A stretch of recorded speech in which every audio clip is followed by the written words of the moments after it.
Janasena MLA అరవ శ్రీధర్ వ్యవహారంపై జనసేన త్రిసభ్య committee విచారణ జరుపుతోంది. రైల్వే కోడూరులోని ఓ హోటల్లో ఆయన విచారిస్తోంది. ఈ త్రిసభ్య కమిటీ విచారణకు హాజరైన ఎమ్మెల్యే తన వివరణ అందిస్తున్నారు.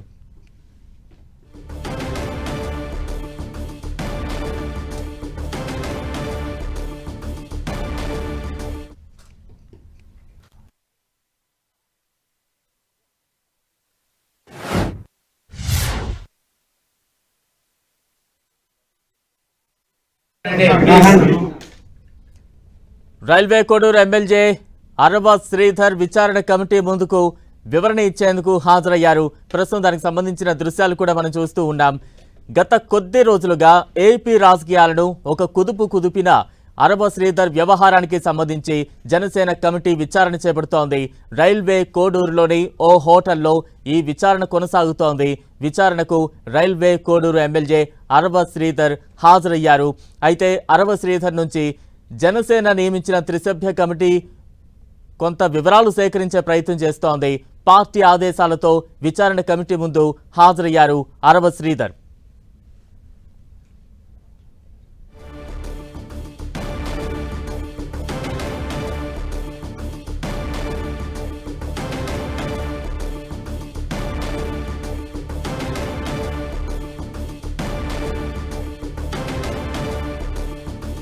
రైల్వే కోడూరు ఎమ్మెల్యే అరవ శ్రీధర్ త్రిసభ్య కమిటీ విచారణకు హాజరయ్యారు. తాజా అప్డేట్స్ అందించేందుకు ప్రతినిధి సురేంద్ర సిద్ధంగా ఉన్నారు. సురేందర్.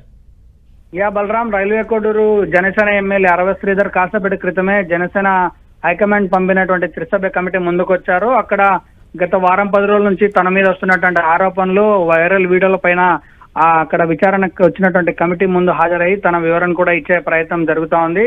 ఎమ్మెల్యేతో పాటు లోపలికి జనసేన కార్యకర్తలు, నేతలు వెళ్లాలని ప్రయత్నిస్తే వాళ్ళందరినీ కూడా నిలువరించే విధంగా పోలీసులు అందరినీ కూడా పక్కకు నెట్టారు. ఆ క్రమంలో కొద్దిగా తోపులాట జరిగింది. కానీ ప్రస్తుతానికైతే ఎమ్మెల్యే లోపల త్రిసభ్య కమిటీ ముందు తనకు వచ్చినటువంటి ఆరోపణల పైన విచారణ కొనసాగుతోంది. అలాగే ప్రభుత్వ మహిళా ఉద్యోగి వీణాకు కూడా సమాచారం అందించారు. ఈ ఆరోపణలకు సంబంధించినటువంటి ఆధారాలు కూడా విచారణ కమిటీ ముందుకు సమర్పించాలని చెప్పి తనకు ఇచ్చినటువంటి సమయం ప్రకారం ఈరోజు సాయంత్రం లోపు ఆధారాలు కూడా పంపాల్సి ఉంది.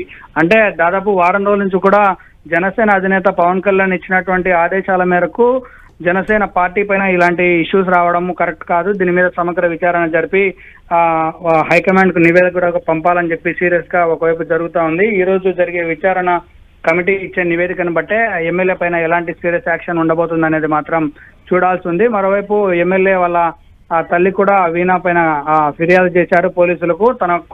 తన కోసం కూడా గాలింపు చర్యలు పోలీసులు ముమ్మరం చేశారు. ఈ హాట్ టాపిక్ నడుస్తున్న నేపథ్యంలో మహిళా ఉద్యోగి మిస్ కావడం అనేది ఒకవైపు చర్చ నడుస్తున్న క్రమం కొనసాగుతోంది. మరోవైపు విచారణ కమిటీ చెప్పినటువంటి మాట ప్రకారం ఆమె సాయంత్రం లోపు తన దగ్గర ఉన్నటువంటి ఆధారాలన్నింటినీ కూడా సమర్పించాల్సినటువంటి అవకాశం ఉంది. ఏదేమైనప్పటికీ ఈరోజు సాయంత్రానికి ఒక కొలిక్కొచ్చే అవకాశం కూడా ఉంది.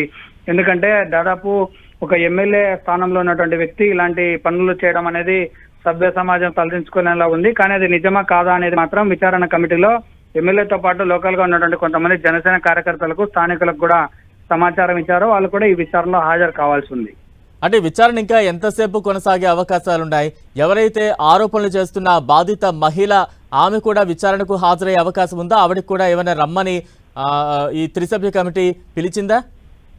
ఈ రోజు ఉదయం 11:30 గంటల ప్రాంతంలో ఒక ప్రైవేట్ హోటల్లో విచారణ కమిటీ వస్తున్నట్లు, అలాగే వాళ్ళందరూ హాజరై తమ ఇచ్చినటువంటి సమాచారం మేరకు వాళ్ళ వైపు ఉన్నటువంటి అప్లికేషన్స్ కూడా వినాలని చెప్పారు. కానీ ఆ కమిటీ సభ్యుల్లో శివశంకర్ అయినటువంటి వ్యక్తి కాస్త ఆలస్యం కావడంతో కమిటీ సమావేశం కూడా 12:20 ఆ ప్రాంతంలో ప్రారంభమైంది. మనం అన్నట్టుగా ప్రభుత్వ మహిళా ఉద్యోగి వీణా కూడా సమాచారం ఇచ్చారు.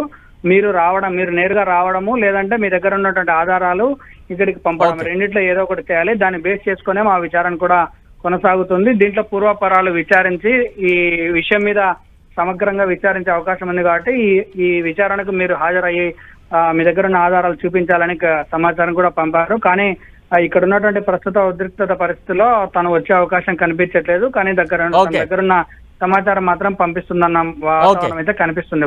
Right, thank you Surendra.